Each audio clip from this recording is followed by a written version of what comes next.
ስለወልቃይትና ራያ በምንም ተአምር ወያኔ እነሱን ልጠቅልል ብሎ ያስባል። ግን እነሱን ቢጠቀልል አሁን ያለው ኦሮሞማ ደግሞ መልሶ እሱን ይጠቀልለዋል አይነት ነው፣ ይበላዋል፣ ይውጠዋል አይነት ነገር ነው። ግን ዓላማውን እሳቸው የሚሉት ከፋኖ ጋር በመቀናጀት በሀገሪቱ የተከሰተውን የመፍረስ አደጋ ለመቀልበስ ነው ይላሉ። ራሱን ችሎ እኮ መሄድ ይችላል ፋኖ የሚል እሳቤ ያላቸው ናቸው።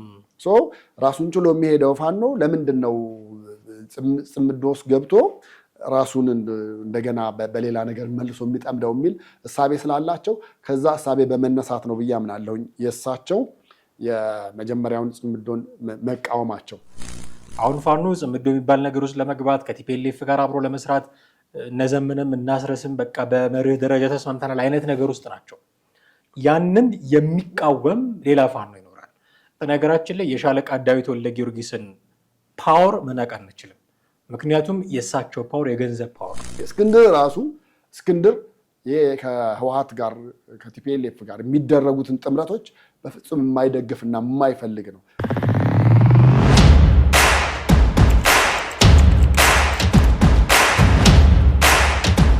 ሰላም ጤና ይስጥልን። እንዴት አላችሁ ውድ ቤተሰቦቻችን? ይህ ዘኢትዮጵያ ነው። ወቅታዊ ፕሮግራማችን ላይ እንገኛለን። ቴዎድሮስ ካሳና አማሃ ደገፋ ከእናንተ ጋር ቆይታ እናደርጋለን። በዛሬው ፕሮግራማችን ሻለቃ ዳዊት ወልደ ጊዮርጊስ አንድ አዲስ ጥምረት ይዘውን እየመጡ እንደሆነ መረጃ ሰምተናል። ከጽምዶ ውጭ የሆነ ጥምረት ይዘው እየመጡ 58 ብሔረሰቦች የሚሳተፉበት ጥምረት ይዘው እየመጡ እንደሆነ ተናግረዋል። ጥምረቱ ለምን አስፈለገ? በህወሓትና በፋኖ መካከል አለ የሚባለውን ጥምረት እንዴት ያዩታል? አንዳንድ ሰዎች ደግሞ የጽምዶ ጉዳይ ዘገየብን ብለው የትግራይ ሚዲያ ላይ ጭምር ቃለ ምልልስ የሰጡ የአማራ አክቲቪስቶችንም ጭምር ከሰሞኑ አይተናል። እነዚህን ጉዳዮች እያነሳሳን ከባልደረባ ቴዎድሮስ ካሳ ጋር ከእናንተ ጋር ቆይታ እናደርጋለን። እስከ ፕሮግራማችን ፍጻሜ ድረስ አብራችሁን ትቆዩ ዘንድ የአክብሮት ግብዣችን ነው። ከኛ ጋር ሆኑ። እንዴት አለ ቴዲ? እንዴት ነህ? አለን። ሻለቃ ዳዊት ወልደ ጊዮርጊስ አዲስ ነገር ይዘው መጥተዋል። በእርግጥ ሻለቃው ከዚህ በፊት በጣም በተደጋጋሚ አወዛጋቢ ነገሮችን ይናገሩ የነበሩ ሰው ናቸው። በደርግ ዘመን የእርዳታ ማሰባሰቢ ኮሚቴን ያስተባብሩ ነበረና በርካታ ገንዘብ በልቷል የሚል ሐሜት በተደጋጋሚ ይነሳባቸው የነበሩ ሰው ናቸው። ፋኖ እንቅስቃሴውን በጀመረ ሰሞንም በተለይ እስክንድር ነጋ ያንን ኃይል ይዞ ሲመጣ ዲያስፖራውን እንዲያስተባብሩለት ገንዘብም እንዲሰበስቡለት ሾሟቸው ነበረ። በኋላ እንደተጣሉ እናስታውሳለን። በሆኑ አወዛጋቢ ቦታዎች ላይ አታጣቸውም።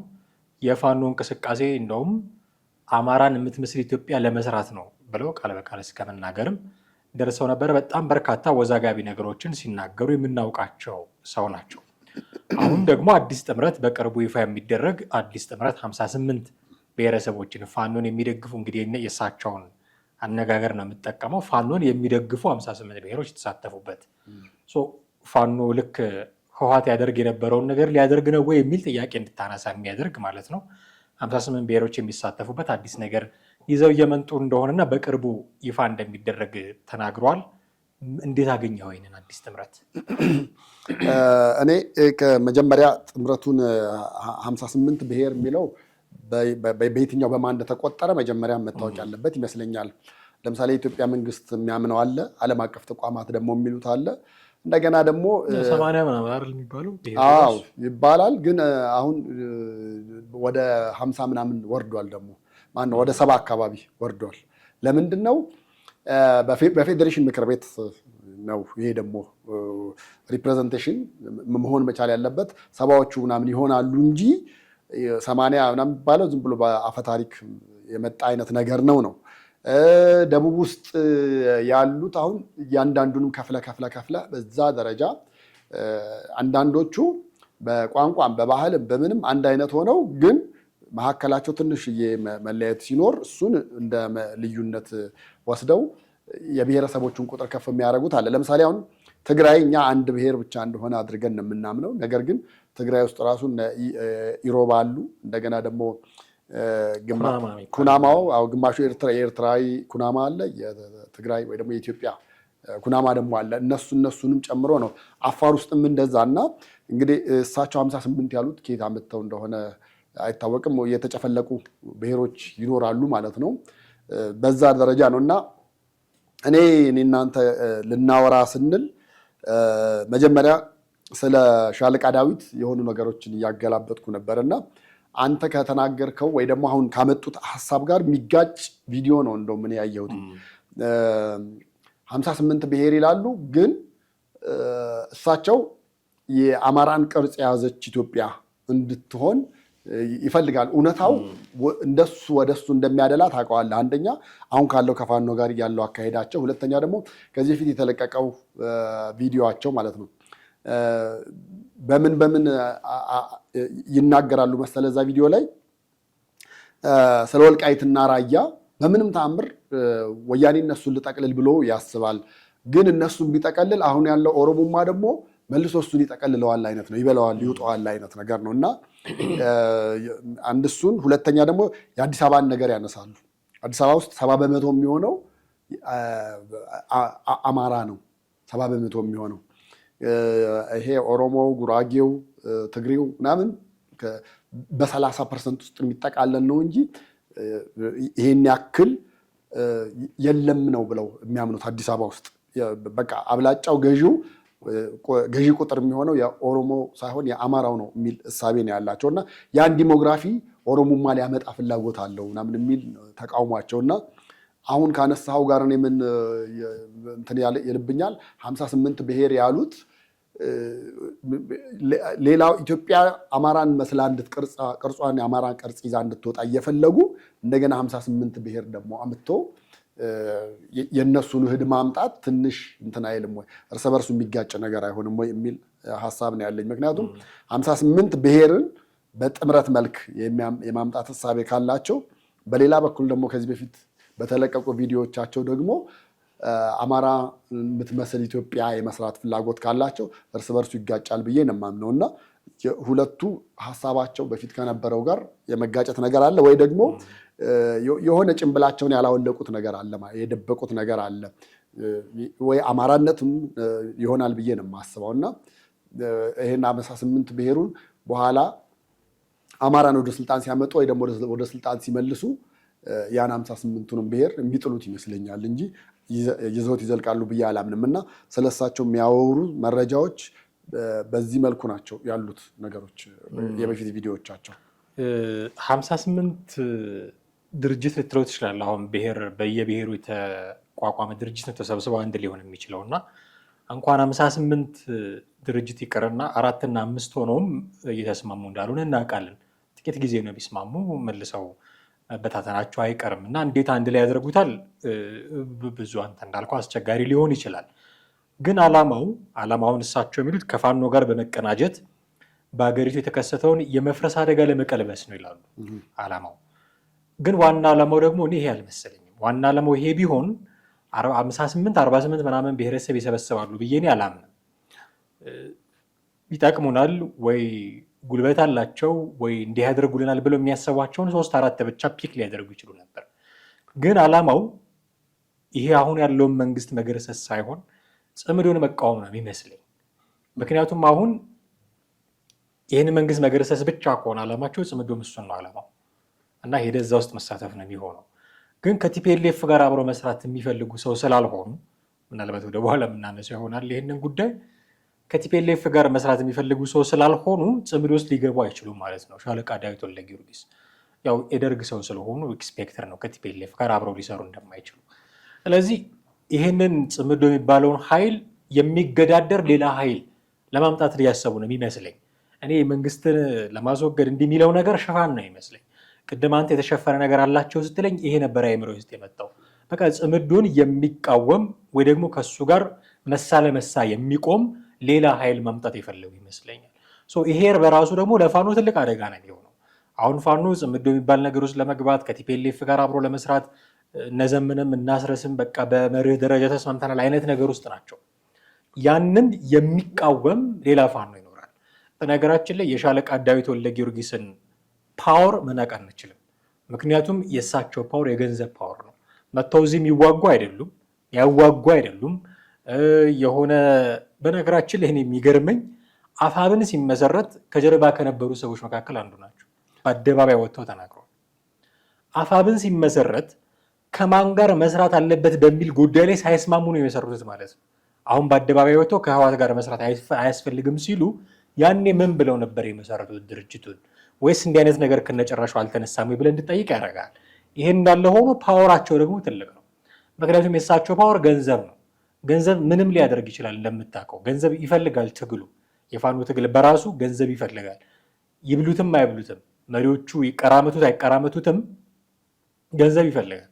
ተዋጊዎቹ ሬሽን ያስፈልጋቸዋል፣ የሚረግጡት ጫማ ያስፈልጋቸዋል፣ የሚለብሱት ነገር ያስፈልጋቸዋል። ያንን በዲያስፖራው ገንዘብ ስለመሸፈን ያልማሉ። ይሄን ደግሞ በደንብ የሚያውቁት ሰው ናቸው። አስተባብረው ዶላር አስተባብረው በመላክ ምናምን የሚያክላቸው ሰው የለም። ስለዚህ ትልቅ ፓወር ነው ያላቸው። ከቲፒኤልኤፍ ጋር መስራት እፈልጋለሁ የሚለውን ትተው የማይፈልገውን ሰብስበው ሌላ አዲስ ፋኖ ለማደራጀት የሚከለክላቸው የለም። ስለዚህ አሁን መጥተው 58 ብሔሮች የሚሳተፉበት እኛ በራሳችን የምንመራው ድርጅት ሊመጣ ነው ሲሉ ማስበው እኔ መንግስትን የሚቃወም ነገ ከነገ ወዲያ ስልጣን የሚይዝ ሳይሆን ቲፒኤልኤፍ ያለበትን ጽምዶን የሚቃወም ከሱ ጋር የሚገዳደር አንድ ኃይል ስለማቆም እያሰቡ ያለ ይመስለኛል። ይሄ ደግሞ በቀጥታ ፋኖን ሁለት ትልቅ ቦታ የሚከፍለው ምናልባትም እስክንድር ነጋ በዚህ ውስጥ ሌላ ተዋናይ ሆኖ ሊወጣ ይችላል። በዛኛው ጎራ ዘመነ ካሴ ስላለ ከቲፒኤልኤፍ ጋር እንሰራለን በሚለው ጎራ ዘመነ ካሴ ስላለ፣ በዚህኛው ጎራ የቀድሞ ፍቅራችን ተመልሷል ብለው ሻለቃ ዳዊትና እስክንድር አንድ ላይ ሆነው ሌላ አዲስ ትልቅ የፋኖ ቡድንም ሊወጣ ይችላል ብዬ አስባለሁ። እኔ ደግሞ ከእስክንድር ጋር ቶታሊ ብዙ ላያስማማቸው የሚችሉ ነገሮች አሉ፣ በፊት ከነበሩባቸው ቅራኔዎች በመነሳት ማለት ነው። አንተም እንዳነሳኸው ሻለቃ ዳዊት በውጭ ያላቸው ፓወር እንደ ቀላል የምትወስዱ አይደለም። በነገራችን ላይ መጀመሪያ መነሻቸው በአፄ ኃይለሥላሴ ዘመነ መንግስትም ስልጣን ላይ የነበሩ ሰው ናቸው። በዲፕሎማሲ የሚታሙ ሰው አይደሉም። ኤርትራ ውስጥ ደግሞ በኃላፊነትም ለተወሰነ ጊዜ በማስተዳደርም የነበሩ ናቸው። ከዛ በኋላ እንግዲህ በደርግ ጊዜ በነበረውም ስርዓት እንደዚሁ ስልጣን ላይ ሆነው ከጊዜ በኋላ ነው አለመስማማት ሲመጣ ከሀገር ወጡ ተባለ። ከሀገር መውጣታቸው በተነገረበት ታይም ራሱ ገንዘብ ይዘው ጠፍተዋል፣ ብዙ ይዘው ሄደዋል ምናምን እየተባለ ነበረ። ሰውየው እንዲህ እንደምናስባቸውም ቀላል አይደሉም። ዳያስፖራው ላይ ከፍተኛ ተጽዕኖ ፈጣሪ ከሚባሉት መካከል እነሱ ናቸው። አስታውሳለሁ እኔ የለውጡ ጊዜ መጥተው እዚህ ቤታቸው ሄደን አግኝተናቸው ነበረ። ቤታቸው ሄደን በቃ ምንድን ነው ሊያስመጣውት የቻለው ምናምን ብለን ስንል በቃ አንደኛ የወያኔን ከስልጣን መወገድ በጣም ይፈልጉ ከነበሩና ይታገሉ ከነበሩት መካከል ናቸው አንደኛ። ሁለተኛ አሁን የመጣው ጠቅላይ ሚኒስትር ደግሞ ኢትዮጵያ ሲል በቃ እኛ ምን አይምሯችን ውስጥ የነበረችው ከ27 ዓመት በፊት በደርግ ጊዜ የነበረችው ኢትዮጵያ እና በአፄ ኃይለሥላሴ የነበረችው ኢትዮጵያን የመመለስ ሀሳብና ፍላጎት ስለነበረኝ በዛ ምክንያት ነው የመጣሁኝ። ከዚህ በኋላም እንደውም አብሬው በጣም በማንኛውም ስራ እሰራለታለሁ። ዲፕሎማሲ ላይም በጣም ጎበዝ ሰው ናቸው። እንደው መንግስት የብልጽግና መንግስት ካልተጠቀመባቸውና ከባከኑ ሰዎች መካከል አንዱ እሳቸው ናቸው የሚል እምነት ነው ያለኝና እሳቢያቸው ደግሞ ኢትዮጵያዊ ብቻም አይደለም። ለምሳሌ አንድ መጽሐፍ አላቸው ሬድ ስታር ኦን ዘ ሆርን ኦፍ አፍሪካ የሚል ማለት ነው። አየህ በአፍሪካ ቀንድ ያለውንም ነገር ራሱ በመጽሐፋቸው ኢትዮጵያ የበላይነቱን ይዛ እንድትቀጥል እና ምስራቅ አፍሪካ ጋር ስላለውም የፖለቲካና ኢኮኖሚ እንቅስቃሴ ሙሉ ለሙሉ ትንታኔ የሰጡበት መጽሐፋቸው ነው። እኚህ ሰው እንግዲህ አሁን ይሄ ሁሉ ቱባ የሆነ ነገር በውስጣቸው እያለ እንደው አንድ ጽምዶን ብቻ አንስተው ሊሄዱ የሚችሉበት ምክንያት ብለን የምንለው አንተ እንዳልከው አንድም ከሌሎቹ የጽምዶን እየመሰረቱ ካሉ የፋኖ ኃይሎች ጋር አለመስማማት ከፍተኛ ችግር ነበረ። ያም ብለን ግን ስንል ደግሞ ከትግራይ በተለይ ደግሞ ከቲፒኤልኤፍ ጋር የሚኖርን ጥምረት በጣም በጣም በጣም የሚቃወሙ ሰው ናቸው። በምንም ተአምር ከአራዊት ጋር ከአሮጋንት ጋር አብሮ መሆን መቻል የለበትም የሚል እምነት ያላቸው ናቸው።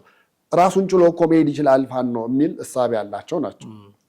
ራሱን ችሎ የሚሄደው ፋኖ ለምንድን ነው ጽምዶ ውስጥ ገብቶ ራሱን እንደገና በሌላ ነገር መልሶ የሚጠምደው የሚል እሳቤ ስላላቸው ከዛ እሳቤ በመነሳት ነው ብዬ አምናለሁኝ የእሳቸው የመጀመሪያውን ጽምዶን መቃወማቸው። ከህወሓት ጋር በጥሩም በመጥፎም እንዲሰራ በፍጹም አይፈልጉም።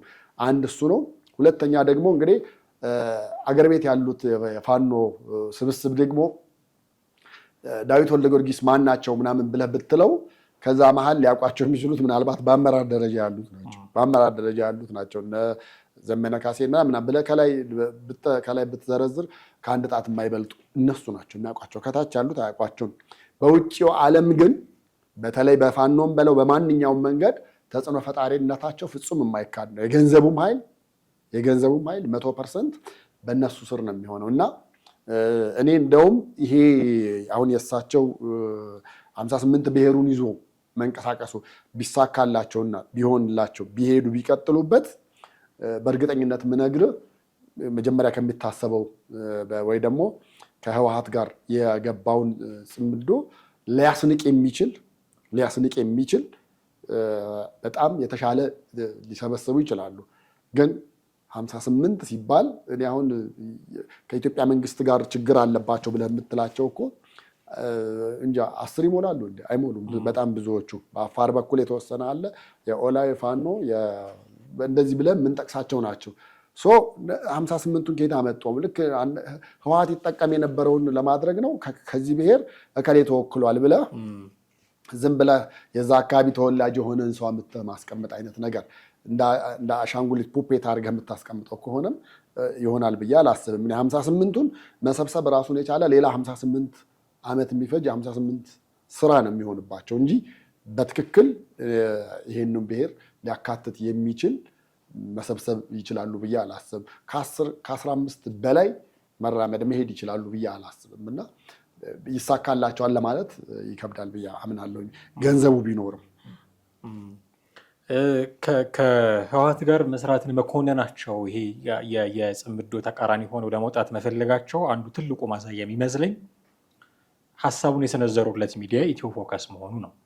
ኢትዮ ፎከስ ባለፈው አስረስ ማረ ዳምጤ በአማራ አጽመ ርስቶች አንደራደርም የሚለውን ንግግር የተናገረበት እነ ስታሊን መጥተው ይሄ ሚዲያ የብልጽግና ሚዲያ ነው እንደውም እነ ፋና ይሻላሉ ብለው ያሉት እና እንደውም ከዚህ በኋላ እዚህ ሚዲያ ላይ እንዳትቀርብ አይነት ትዕዛዝ የተሰጠበት መሆኑን ስታይ ግልጽ የሆነ የጎራ መለየት ታያለ።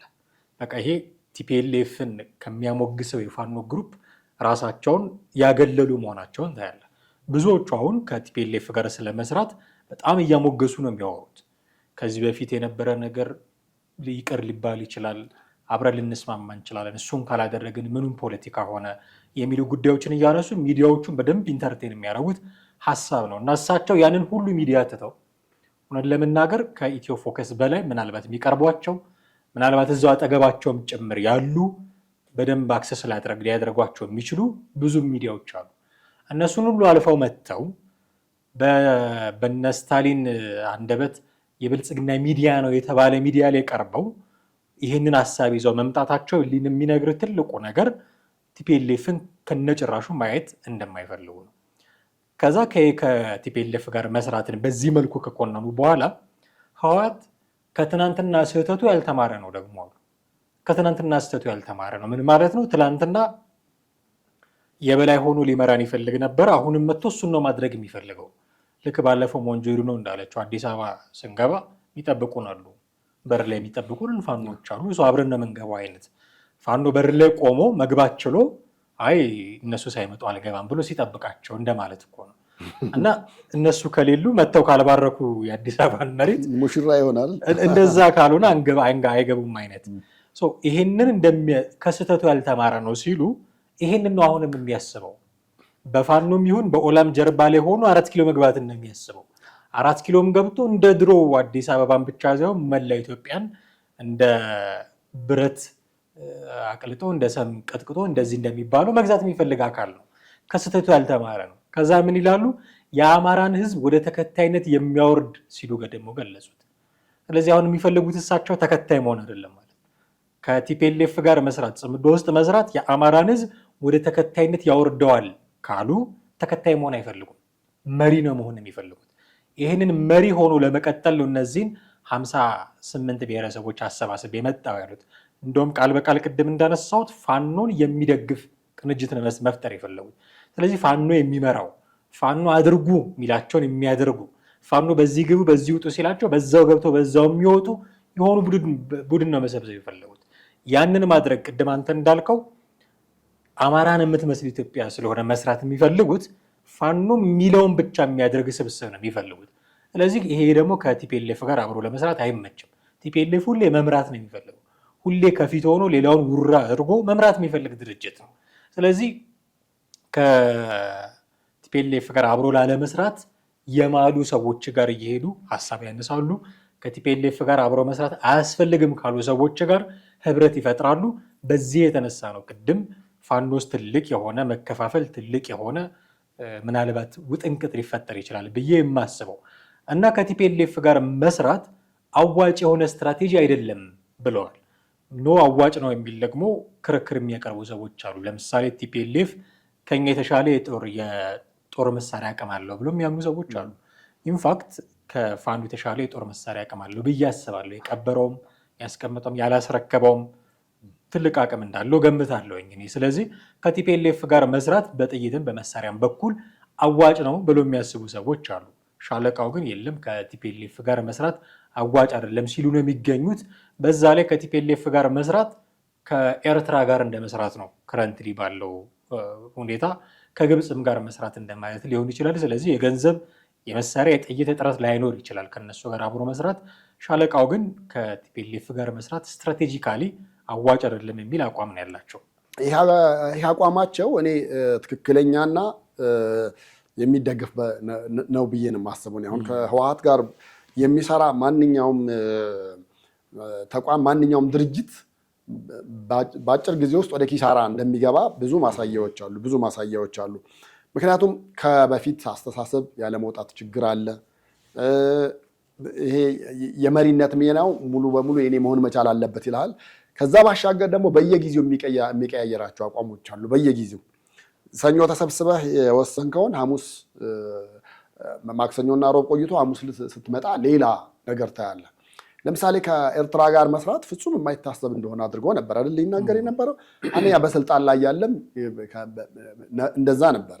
ሁለተኛ ከስልጣን ላይ ከወረደ በኋላም በትግራዩ ጦርነት ላይ የነበሩትን ነገሮች ደጋግሞ በማንሳት ፍጹም አብሮ መስራት የማይቻል ነው። አሁን እኮ ራሱን ለማግለል እኮ ህወሓት ምን ሊልህ ይችላል?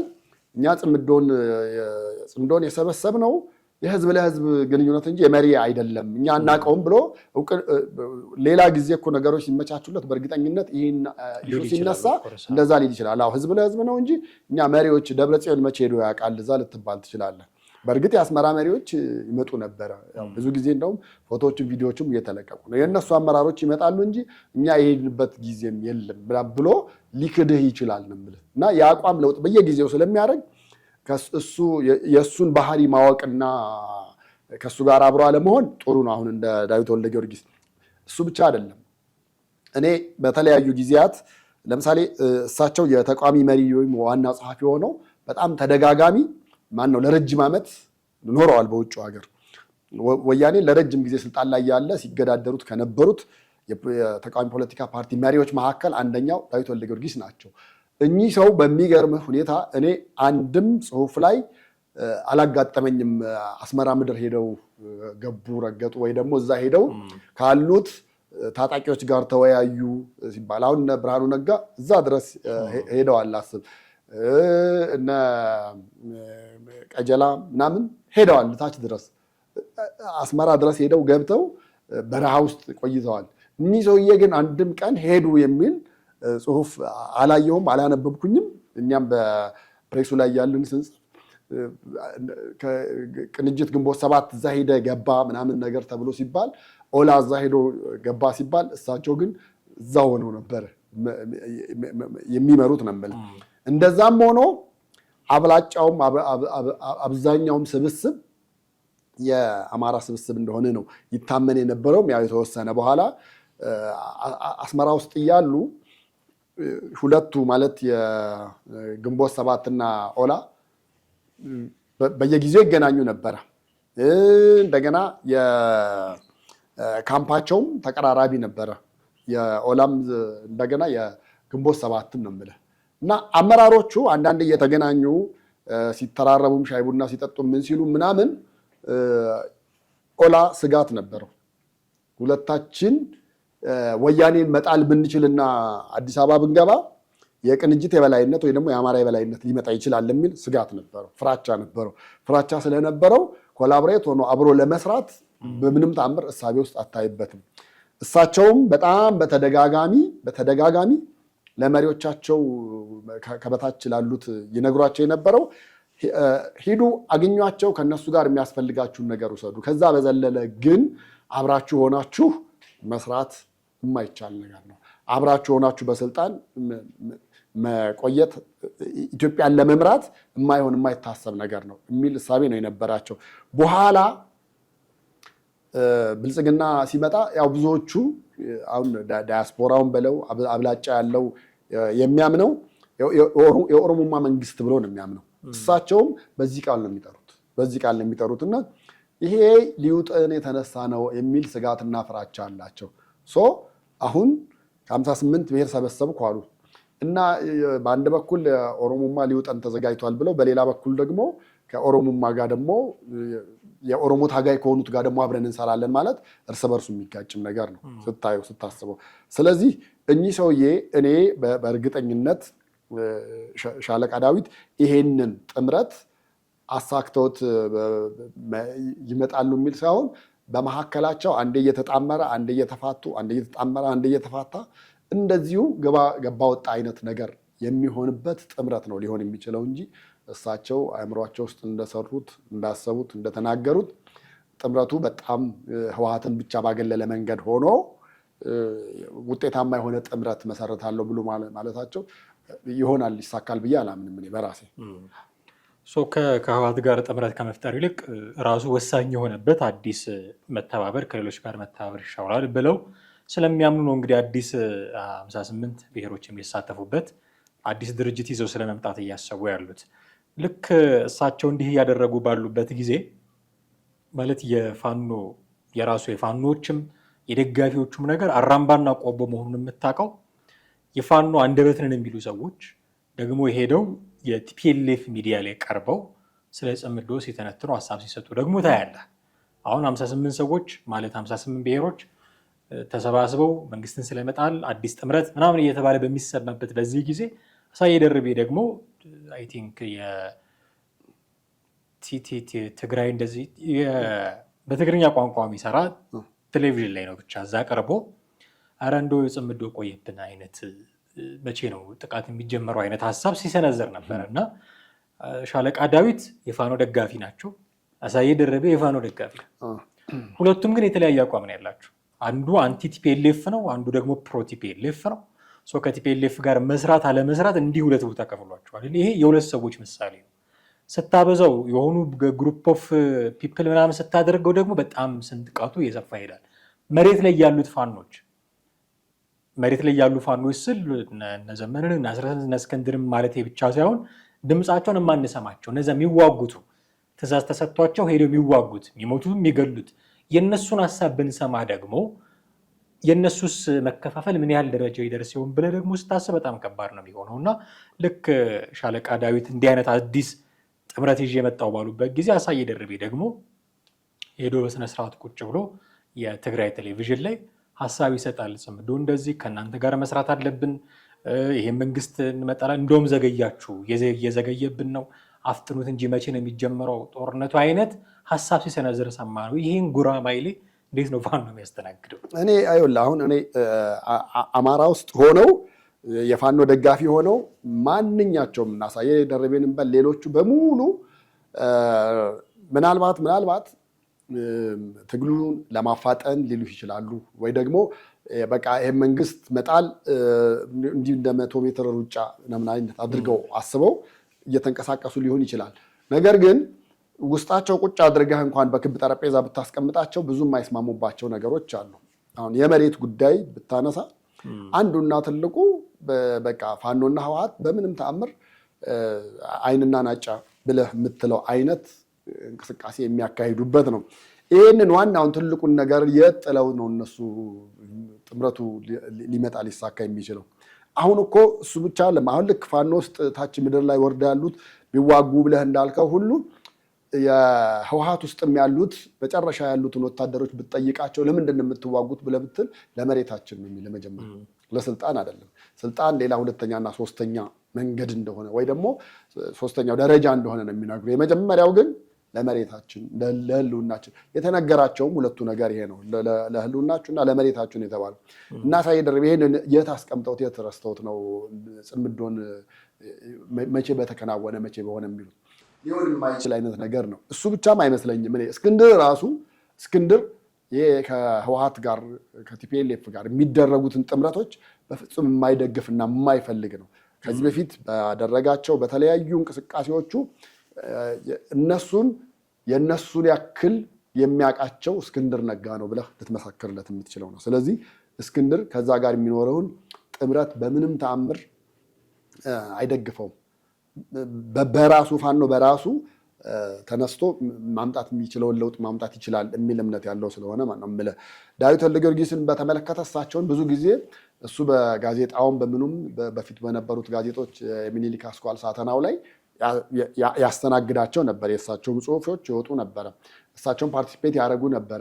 በኋላ ላይ ነው ነገሩ እንግዲህ ጸቡ የመጣው። መጀመሪያ በተወሰነ መንገድ መናከስ ቢኖርም በኋላ ላይ ግን ተስማምተው አብረው የሰሩበት ወቅት ነበረ። ለምን ህወሓትን ለመጣል ሁለቱም ተመሳሳይ ዓላማ ስለነበራቸው ዳያስፖራውና ሀገር ውስጥ ያለው ተናበው ነበር የሰሩት። በዛ ወቅት ደግሞ አብረው ነበሩ። አሁንም በሚኖረው ነገር ላይ እስክንድር እኔ በትክክል ከዳዊት ወልደጊዮርጊስ ጋር በዚህ ሀሳብ ይስማማል ብዬ ነው የማምነው። ከህወሓት ጋር የሚደረገው ጽምዶ በፍጹም የማይሆንና የማይሳካ መሬት ላይም ልታመጣና ልታስቀምጠው የማትችለው አይነት ነገር ነው ብዬ ነው የማምነው እንጂ በምንም ተአምር አንድ ሊያደርጋቸው የሚችል ነገር ይኖራል ብለህ አታስብም። የጦር መሳሪያ ምናምን ነገር አላቸው እነዛ። ነገር ግን በምንም ተአምር የአማራን ክልል መሬት ሳይረግጡ ማለፍ እንደማይችሉ ስለሚታወቅ ለዛም ነው ፋኖ ብዙ ጊዜ የጽምዶ ነገር ሲነሳ አብረን እንስራ የሚባለው ነገር ምናምን ሲመጣ ትንሽ ኮራይ ማለት ነገሩን የምታየው ከዛ የመነጨ ነው እንጂ ከምንም ነገር የመነጨ ነው ብዬ አላምንም። እንደውም ከህወሓት ጋር ከሚጣመር ይልቅ ከኦላ ጋር በጣም ቀላል ይሆንለታል ብዬ አስባለሁ። በጣም ቀላል ይሆንለታል። ሁለቱም የተነሱበት ዓላማም ተመሳሳይ ነው። ባሉባቸው ሁለቱ ክልሎች ናቸው፣ የአማራ ክልልና የኦሮሚያ ክልሎች ናቸው የበለጠ የሚፈለጉት። ለማዕከላዊ መንግስትም የደህንነት ስጋት የሚሆኑት ሁለቱ ጋር የሚንቀሳቀሱት ኃይሎች ናቸው እንጂ እንደ ህወሓት ያለው የሚንቀሳቀስ ኃይል ያን ያህል ስጋት ሊሆኑበት አይችልም። በፐርሰንትም ደረጃ ስታስበው በጣም ጥቂትና ትንሽ ነው። ከዛ ውጭ ጥያቄያቸው የመገንጠል ከሆነ እንደፈለጋችሁ ተገንጠሉ ነው። የመሬት ጉዳይ ካነሳችሁ እኔን ተዉና መሬቱ ጋር ካለው ከአማራ ጋር ይለይላችሁ ብሎ ፌዴራል መንግስት በቀላሉ ሊገላገለው ይችላል። ስለዚህ ጽምዶ በምንም ተአምር የመጀመሪያው ይሆናል ተብሎ አይታሰብም።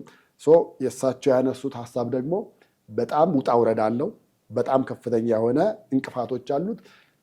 በጣም ብዙ መነጋገር፣ በጣም ብዙ መወያየት የሚያስፈልጉት ነገሮች ይኖራሉ። ምናልባት በዚህ ጉዳይ እነ ጀዋርንም ጠርተው ከነ ጀዋር ጋር ሊያወሩ ይችላሉ። እንደገና ደግሞ ትግራዋይ ሆነው ግን አንቲ ቲፒኤልኤፍ ከሆኑት ጋር ከነሱ ጋር ጥምረቱ ሊፈጠር ይችላል የሚል እምነት አለ። ለምን ሰውየው በጣም ልምድ አላቸው። መስራት ማፍረስ ላይ የኖሩበት ነው በህይወታቸው። ስለዚህ አንድ ሰው 30 ዓመት 40 ዓመት ከኖረ ከዛ በላይ እንግዲህ ከማስተርስ አልፎ እንግዲህ ምንድነው ደረጃ ደርሰዋል ብለህ ነው ልትላቸው የምትችለው በዚህ ጉዳይ። ስለዚህ ብዙ ከባድ ነገሮች ሊኖሩት ይችላሉ፣ ግን ደግሞ ሊያደርጉት ይችላሉ። 58 ግን ቁጥሩ ላይ ሞላ ይችላል። በጣም ብዙ ነው።